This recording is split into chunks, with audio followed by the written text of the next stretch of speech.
Meu querido, eu quero convidá-lo a abrir a Escritura Sagrada no Evangelho segundo Lucas, capítulo de número 11. Nós faremos a leitura dos versos 14 a 28. Nós estamos expondo o Evangelho de Lucas e hoje nós vamos expor dos versos 14 até o verso de número 28. Assim nos diz a palavra do nosso Deus. De outra feita, estava Jesus expelindo um demônio que era mudo. E aconteceu que, ao sair o demônio, o mudo passou a falar, e as multidões se admiravam. Mas alguns dentre eles diziam: ora, ele expele os demônios pelo poder de Belzebu, o maioral dos demônios. E outros, tentando, pediam dele um sinal do céu. E sabendo ele o que se passava pelo Espírito, disse-lhes: todo reino dividido contra si mesmo ficará deserto, e casa sobre casa cairá. Se também Satanás estiver dividido contra si mesmo, como subsistirá o seu reino? Porque dizeis que eu expulso os demônios por Belzebu. E se eu expulso os demônios por Belzebu, por quem os expulsam vossos filhos? Por isso eles mesmos serão os vossos juízes. Se, porém, eu expulso os demônios pelo poder de Deus, certamente é chegado o reino de Deus sobre vós. Quando o valente bem armado guarda a sua própria casa, ficam em segurança todos os seus bens. Sobrevindo, porém, um mais valente do que ele, vence-o, tira-lhe a armadura em que lhe confiava e divide os despojos. Quem não é por mim é contra mim, e quem comigo não ajunta, espalha. Quando o espírito imundo sai do homem, anda por lugares áridos, procurando repouso, e não o achando, diz: voltarei para a minha casa, de onde saí. E tendo voltado, a encontra varrida e ornamentada. Então vai e leva consigo outros 7 espíritos, piores do que ele, e entrando, habitam ali. E o último estado daquele homem se torna pior do que o primeiro. Ora, aconteceu que, ao dizer Jesus estas palavras, uma mulher que estava entre a multidão exclamou e disse-lhe: bem-aventurada aquela que te concebeu e os seios que te amamentaram. Ele, porém, respondeu: antes, bem-aventurados são os que ouvem a palavra de Deus e aguardam. Vamos orar mais uma vez, meus irmãos? Santo, glorioso e eterno Deus, nós nos colocamos diante do Senhor neste momento, clamando para que o Espírito Santo abra o nosso entendimento e o nosso coração para compreendermos aquilo que o Senhor quer falar conosco, para compreendermos a majestade, a grandeza e a glória do Senhor. Que as palavras dos meus lábios e que o meditar do meu coração sejam agradáveis na Tua presença. Meu Senhor, minha rocha, meu Redentor, amado da minha alma, em nome de Jesus. Amém. Sabe, meus queridos, nós vivemos num tempo e que, se você parar um pouco e começar a conversar com as pessoas, você vai perceber o quanto as pessoas estão angustiadas, sufocadas, confusas, algumas até sem voz, como se algo tivesse travando dentro delas o clamor da alma. Nós estamos trabalhando, agora estaremos de férias na nossa aula de Escola Bíblica Dominical, mas nós começamos agora no final do semestre a falar sobre isso na classe de vida cristã, sobre o clamor da alma. Mas muitas pessoas não conseguem expressar esse clamor da alma, e é interessante que essas vozes, elas vazam por lugares que não deveriam vazar. Elas correm por lugares que não deveriam correr. E aí nós vemos pessoas, por conta disso, presas por ansiedade, por medo, por culpa, por vícios. E entenda, querido, às vezes nós não estamos aqui só falando de pessoas que não estão na igreja. E deixa eu ser bem claro. Pessoas que estão na igreja. Vivem uma vida religiosa, mas não uma vida transformada. Não uma vida mudada pelo Evangelho. É como se estivessem em silêncio, não pela ausência de palavras, mas porque, por conta destas situações que acabam vivenciando, parece que perdem a capacidade de reagir, de crer, de viver com esperança. E talvez você esteja aqui nessa manhã se sentindo assim, espiritualmente mudo.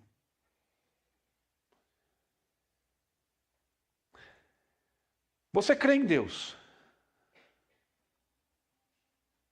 mas não sente liberdade. Você conhece a Bíblia, mas não experimenta transformação. Você vem à igreja, mas se sente travado, preso, sobrecarregado, cansado. Isso não é novo. Isso não é novo.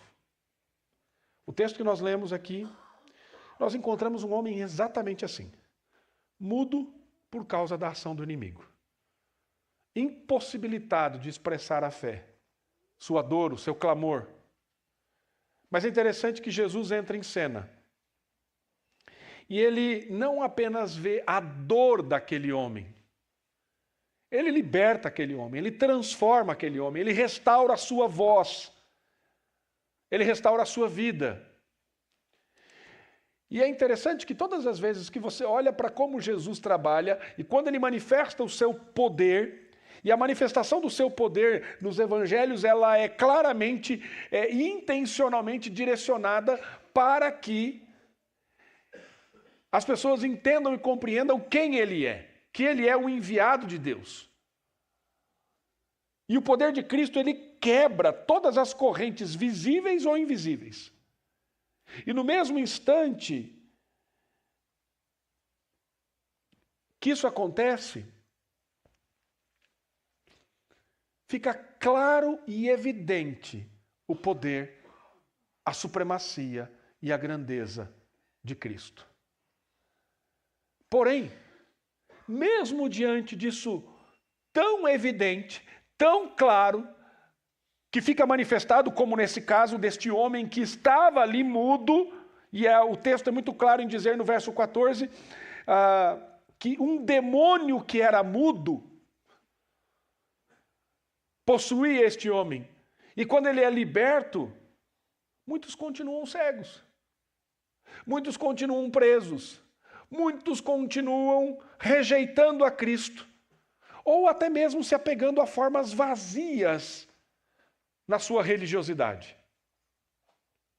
Tendo isso em mente, irmão, eu quero conversar com você e refletir na exposição desse texto sobre a supremacia do poder de Cristo. A supremacia do poder de Cristo. Um poder que não apenas cura, mas um poder que confronta a incredulidade, que vence as trevas e transforma os corações. E eu quero ver com você aqui 3 verdades nesse texto. O poder de Jesus que nos liberta do mal.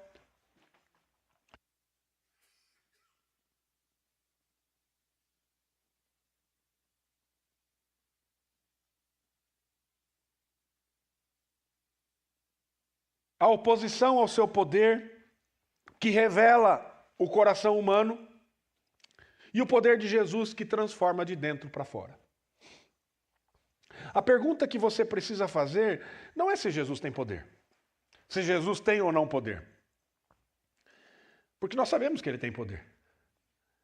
Mas a pergunta que nós devemos fazer é se nós estamos nos rendendo a esse poder. Em primeiro lugar, eu quero ver com você esse poder que nos liberta do mal. O poder de Jesus que nos liberta do mal. O verso 14, como nós lemos, diz que de outra feita estava Jesus expelindo um demônio que era mudo. E aconteceu que ao sair o demônio, o mudo passou a falar. E as multidões se admiravam. A narrativa começa com essa libertação, com o milagre da libertação.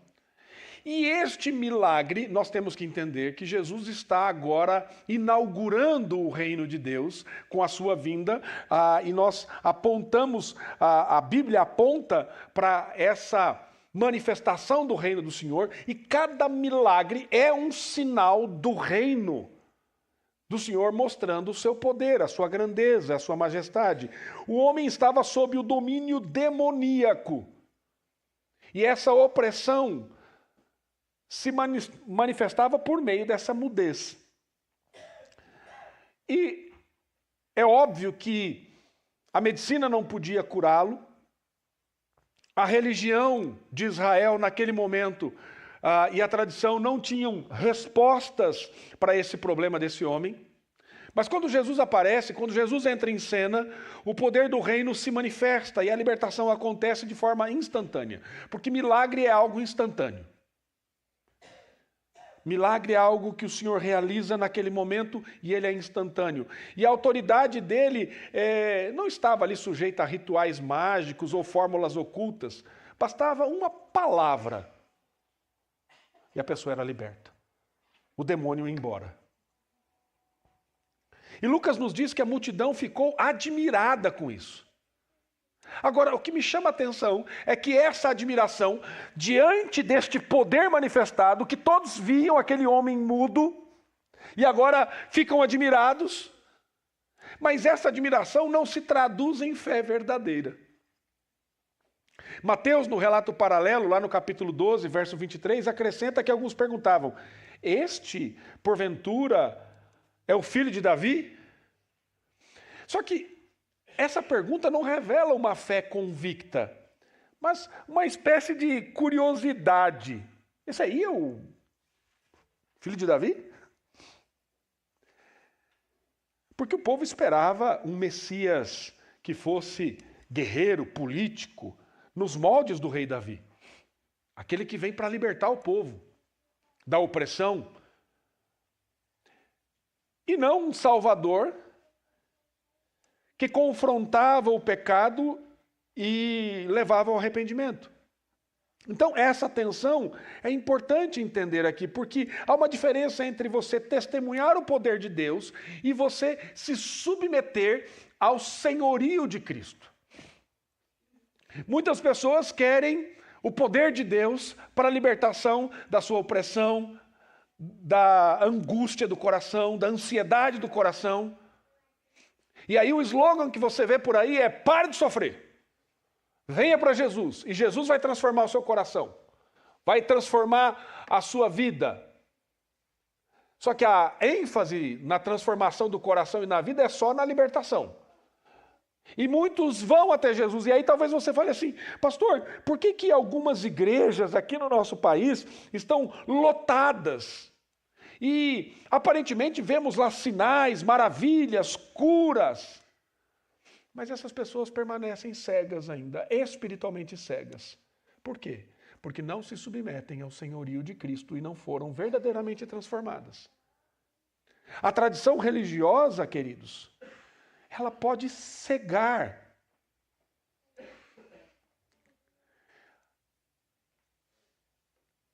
A vida das pessoas. Ontem eu via um testemunho e tem acontecido um movimento interessante. Eu tenho colegas que nós aqui, até onde conheço, não recebemos ninguém oriundo desta denominação. Mas tem uma denominação chamada Congregação Cristã no Brasil, a CCB. E tem tido um movimento de muitas pessoas saírem desta igreja e estão indo para outras igrejas. E ontem eu vi um depoimento de uma moça que dizia que ela se achava mais espiritual do que as outras pessoas. Por quê? Porque ela cumpria os ritos da sua tradição religiosa. Usava véu, quando casou, casou virgem, estava na igreja e se orgulhava de algumas coisas que, segundo esta denominação, é melhor do que as outras.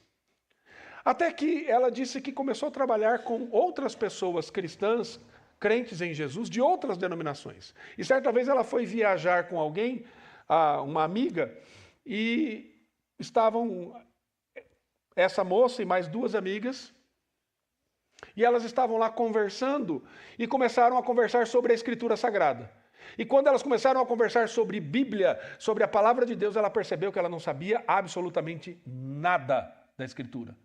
Porque ela cumpria todos os ritos religiosos, mas ela nunca tinha lido a Bíblia. E aí ela voltou para casa e disse para o marido dela, eu preciso ler a Bíblia.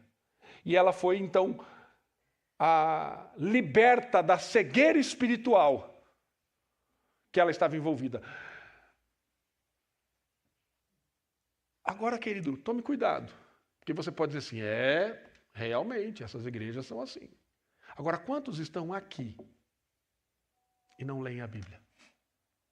Estão cegos espiritualmente, firmados na sua religião, na sua religiosidade, firmados na sua tradição religiosa, cumprindo os ritos, porque meu avô era presbiteriano, meu bisavô era presbiteriano, meu avô era presbiteriano, meu pai era presbiteriano, eu sou presbiteriano, meus filhos serão presbiterianos. Glória a Deus por isso, querido. Mas se for só pelo fato de o seu nome estar no hall de membros dessa igreja, você pode estar aqui e estar cego. Pode estar mudo para as questões espirituais. Quais as implicações teológicas aqui nesse texto que nós estamos vendo? Esse milagre mostra, queridos, que a vinda de Jesus inaugura o reino de Deus. Que a sua autoridade sobre os demônios revela que o poder de Satanás está sendo desmantelado. E o reino chegou, mas ainda não na sua plenitude. E cada libertação é um ato de guerra espiritual. Nós vivemos numa batalha espiritual. O tempo todo. E é o prenúncio do juízo final. E Jesus, ao libertar esse homem, revela que o reino de Deus não é teoria, mas é realidade concreta e poderosa. E aí nós temos uma questão, meus irmãos, que quando nós pensamos nessa questão do inimigo das nossas almas, de Satanás, nós temos uma supervalorização de pessoas que veem demônio em tudo, e nós temos uma racionalização que diz, esse negócio aí não existe. São opostos. E não é isso que a Bíblia ensina. A Bíblia ensina que Satanás, ele existe e ele está ao nosso derredor, rugindo como um leão, tentando nos tragar. E o que nós temos que fazer? Segundo o apóstolo Pedro, resistir ao diabo e ele fugirá de vós. Então, essa é uma realidade. Agora, nós vemos que a Escritura, ela nos mostra que Jesus é aquele que é maior. Verso 22 diz, sobrevindo, porém, o mais valente do que ele, vence-o e tira-lhe a armadura em que confiava e lhe divide os despojos. Meus irmãos, muitos querem ver o poder de Deus. Muitos querem a libertação que Deus oferece. Da angústia, da ansiedade, a libertação e a cura de uma doença ou coisas do tipo. Nós estávamos aqui, irmãos. Nós oramos uns pelos outros hoje.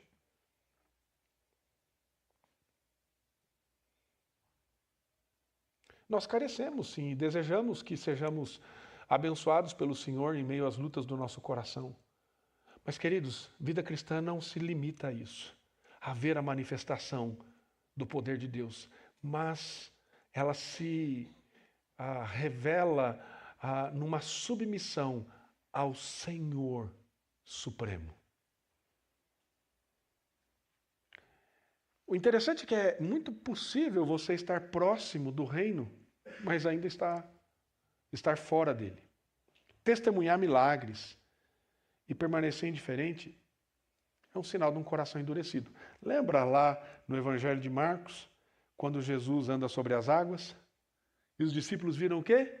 Um fantasma. Por que eles viram um fantasma mesmo? Lembram do texto?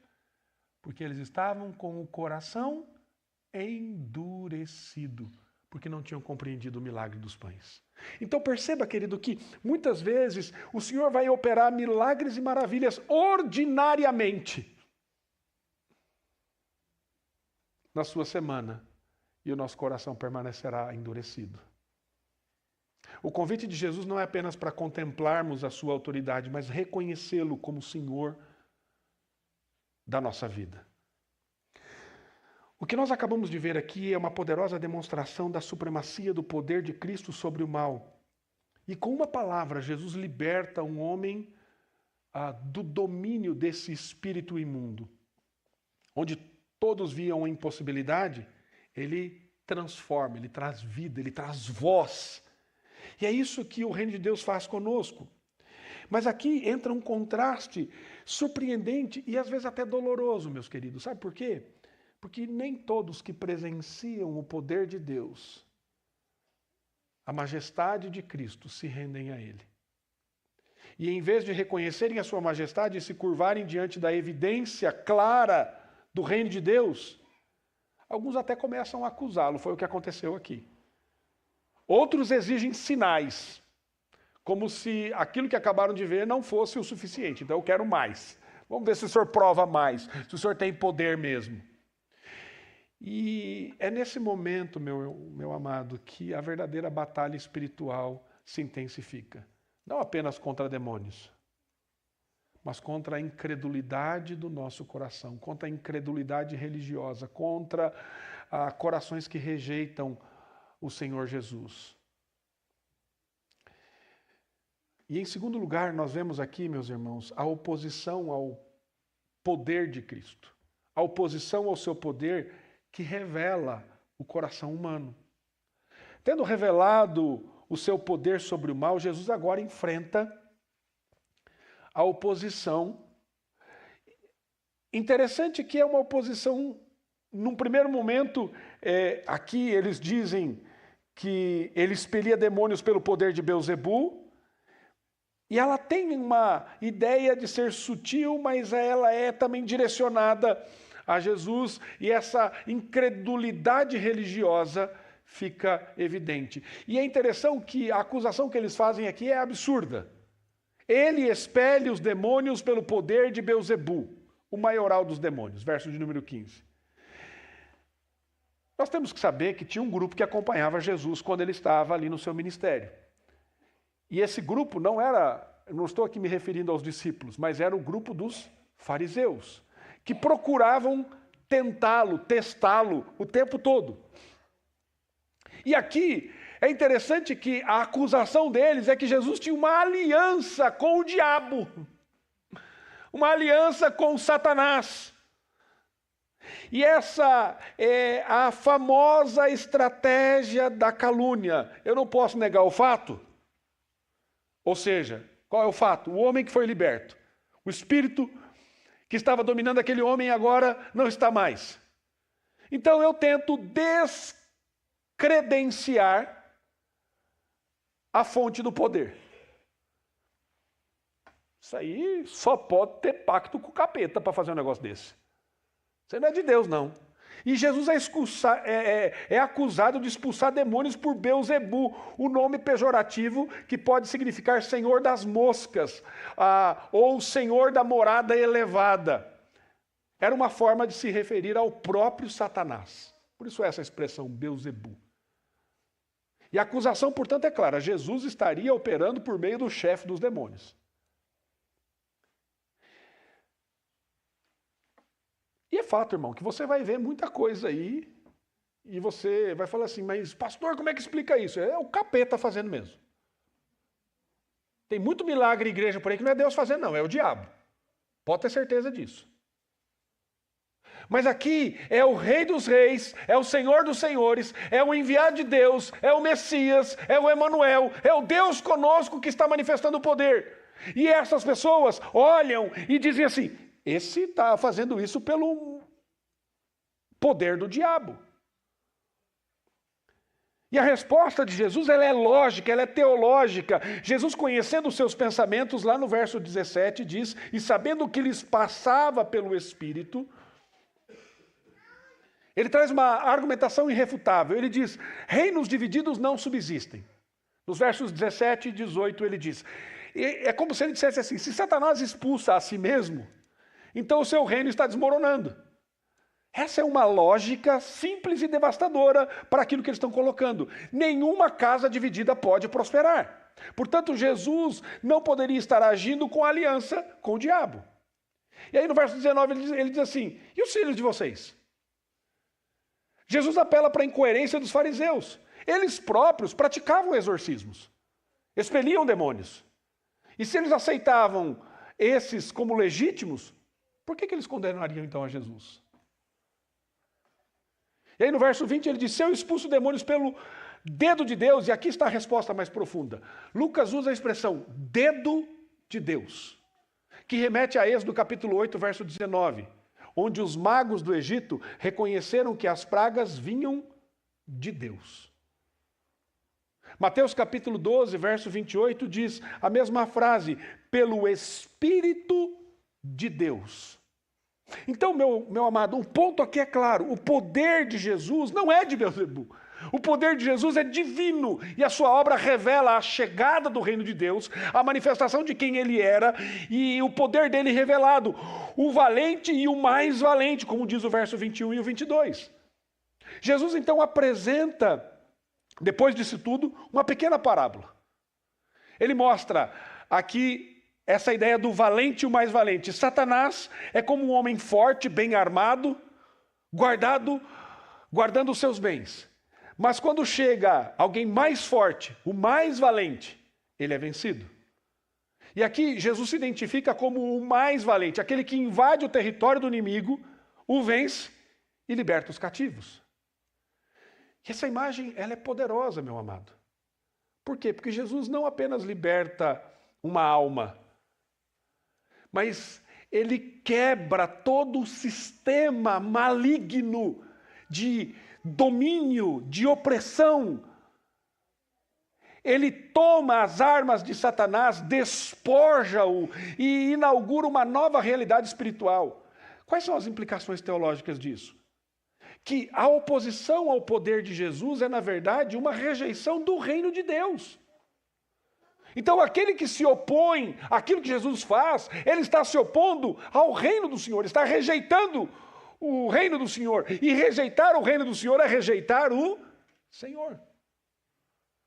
Essa rejeição não vem apenas de ateus ou de pagãos, de ímpios. Mas essa rejeição, meus irmãos, muitas vezes vem de meios religiosos, que deturpam a palavra, que distorcem a Escritura. E aqui nós vemos os fariseus fazendo isso, que vivem pela aparência, pelos seus interesses políticos, mas resistem à verdade. E Jesus mostra que não há neutralidade espiritual. Verso 23 ele diz, quem não é por mim, é contra mim. Quem comigo não ajunta, espalha. Ou estamos com ele, rendidos a ele, submetidos ao seu poder, ou estamos contra ele. Ou nós ajuntamos, ou nós espalhamos. E essa afirmação demonstra que qualquer tentativa de relativismo espiritual é estar contra o Senhor. No reino de Deus não há meio termo, meu irmão. Hoje nós vemos oposição ao verdadeiro Cristo em igrejas que têm relativizado a Escritura Sagrada, têm aderido a práticas humanas e o homem centrado, e tentam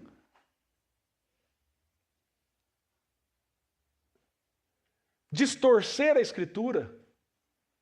Alguns dizem que ela precisa ser adaptada, que ela precisa ser atualizada. Isso não vem de Deus, não, querido. Isso não vem de Deus. Isso é rejeição a quem Deus é e a suficiência das Escrituras e a suficiência de Cristo. E nós vemos aí nas filosofias que exaltam o homem e começam a relativizar o pecado. Tudo bem você viver assim. Deus aceita você, Deus é amor. Sim, Deus é amor. Deus aceita você. Mas Ele não quer que você continue do jeito que você está vivendo. Porque todas as coisas se fazem novas quando nós estamos em Cristo. E nós não devemos mais viver na prática do pecado. Então, querido, entenda a ação de Satanás. Qual é a ação de Satanás nos nossos dias hoje?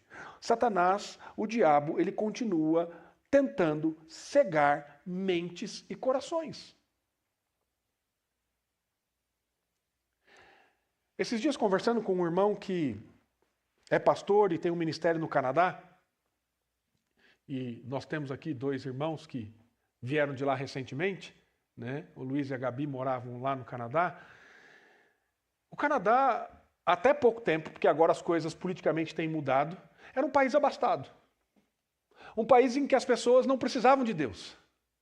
E essa é uma estratégia de Satanás. E esse pastor dizia assim que lá era muito difícil de pregar o evangelho, de compartilhar o evangelho. Por quê? Porque as pessoas se sentiam abastadas, sem necessidades. E agora, por conta de todo o problema que eles estão passando, as pessoas estão começando a ficar desesperadas, angustiadas. E aí, no seu ateísmo, lá as pessoas diziam assim, eu não preciso de Deus. Eu não preciso de Deus. Por quê? Porque elas estão contentes e abastadas com aquilo que têm. Essa é a estratégia de Satanás. Cegar as pessoas para que digam, não preciso de Deus. Agora, nós vemos que a supremacia do poder de Cristo é inegável. Ele vence o maligno, ele liberta os cativos, ele desarma o inimigo, ele estabelece o reino de Deus entre os homens. Nós vemos que essa supremacia ela é confrontada não porque ela seja fraca, mas porque os corações humanos, o coração do homem, na sua dureza, na sua religiosidade, ele prefere rejeitar essa verdade do que submeter-se a essa verdade. Por quê? Porque no meu coração reina aquilo que eu quero. E entenda, querido, quando você está fazendo aquilo que você quer, você está cego, vendo só o que está na sua frente, não tendo a ideia da grande história da redenção e aquilo que o Senhor deseja de nós. E por isso que muitos não se submetem ao Senhor. Mas a pergunta que Jesus levanta não é apenas você crê que eu tenho poder, mas sim, esse poder tem transformado a sua vida. Esse poder tem mudado o seu coração. Cristo não veio apenas para vencer o diabo. Cristo veio a esse mundo para transformar a minha e a sua vida por completo. Não apenas expulsando o mal, mas habitando em nós. Nos reconectando, reinando sobre a nossa vida, sobre o nosso coração, sobre os nossos desejos, anseios, pensamentos, ações, escolhas. É isso que Ele deseja para mim e para a sua vida. E aí o que é a nossa caminhada com Jesus? É uma caminhada constante de abrir os nossos olhos. Nós temos os nossos olhos abertos pela palavra, pela ação do Espírito Santo, para entender essa realidade de quem Deus é, quem eu sou e aquilo que Ele faz na nossa vida. Então, aqui nós vemos essa dimensão da supremacia do poder de Deus que nos leva à rendição, que nos leva à obediência verdadeira. E esse poder que transforma, ele permanece. E tendo isso em mente, querido, em último lugar, nós vemos o poder de Jesus que nos transforma de dentro para fora. A partir do verso de número 24, Jesus passa a ensinar por meio da advertência espiritual de maneira muito profunda. Ele diz, quando o espírito imundo sai do homem, anda por lugares áridos, procurando repouso, e não achando, diz, voltarei para minha casa, de onde saí. Essa mini parábola revela que a libertação exterior, sem transformação, é perigosa. Não é só mudança de comportamento. Aqui ele está dizendo que o espírito maligno é expulso, mas se não encontra um novo morador na vida dessa pessoa, se não tem uma transformação na vida dessa pessoa, isto é, o Espírito de Deus, se ele não habitar nessa vida, nesse coração, essa pessoa está vulnerável. E vulnerável é uma condição muito pior.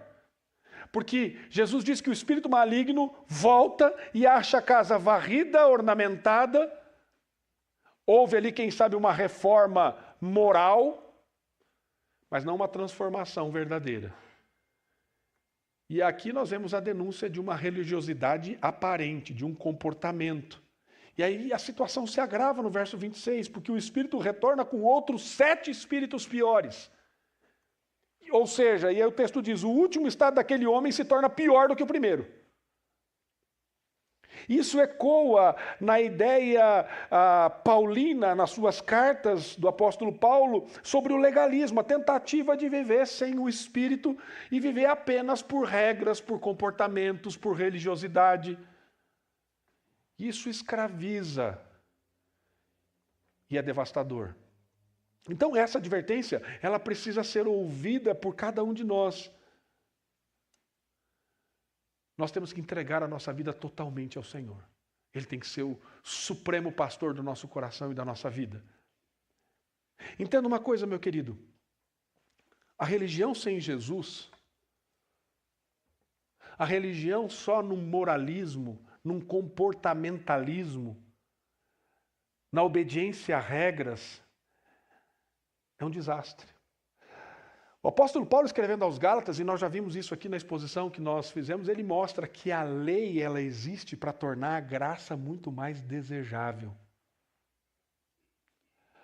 O ensino de Jesus aqui é muito claro, não basta expulsar o mal, é preciso que o coração seja transformado pelo bem maior, Jesus, o nosso Senhor. Então, moralismo vazio é um terreno fértil para a atuação do maligno. E aí o que vai acontecer? Pessoas dentro da igreja, moralistas, sem Jesus, serão usadas pelo diabo. Serão motivo de discórdia. Serão instrumentos de Satanás.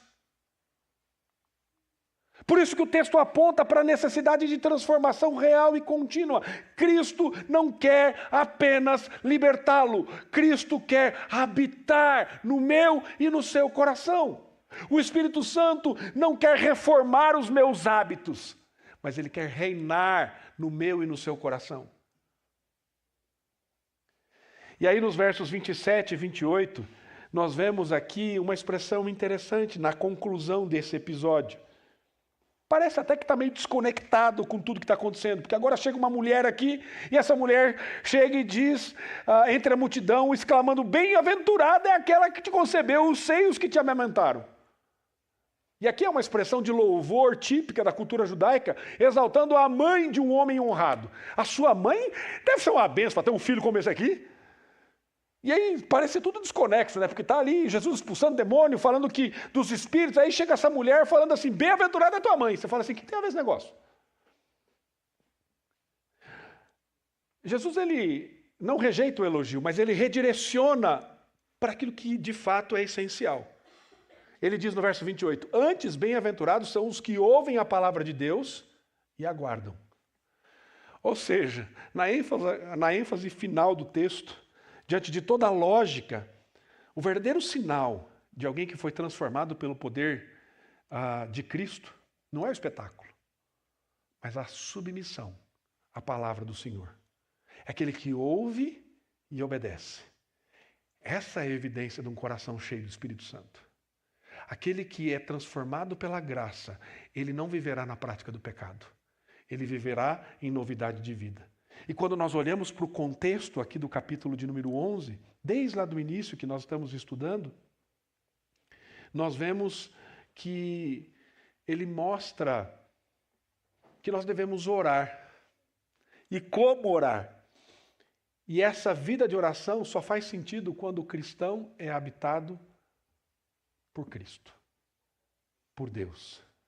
Quando nós somos dominados pelo seu reino. E essa obediência é o selo visível da verdadeira libertação. Então, meu querido, aqui nesse texto nós vemos com clareza a supremacia do poder de Cristo sobre Satanás. A supremacia do poder de Cristo sobre a incredulidade e sobre uma religiosidade vazia. O poder de Jesus ele é real, ele é absoluto. A oposição ao poder de Jesus revela a cegueira espiritual. O problema não é a falta de sinais, mas são corações endurecidos. Quem sabe pela tradição, pelo legalismo, pelo moralismo, pelo orgulho religioso. E o poder de Jesus nos transforma quando nós nos rendemos à sua palavra. Libertação verdadeira, querido, é aquela que nos leva à obediência. Aquela que faz com que nós sejamos gratos ao nosso Deus. A verdadeira bem-aventurança, ela está nessa rendição, nessa submissão ao senhorio de Cristo. O desejo do meu coração é que eu e você sejamos submissos a esse senhorio. O Senhor quer libertá-lo, Ele quer transformá-lo e Ele faz isso. Mas Ele quer o seu coração rendido diante do senhorio dEle. Que o Senhor nos abençoe e que Ele nos ajude assim a viver a cada dia para a glória do nome dEle. Amém?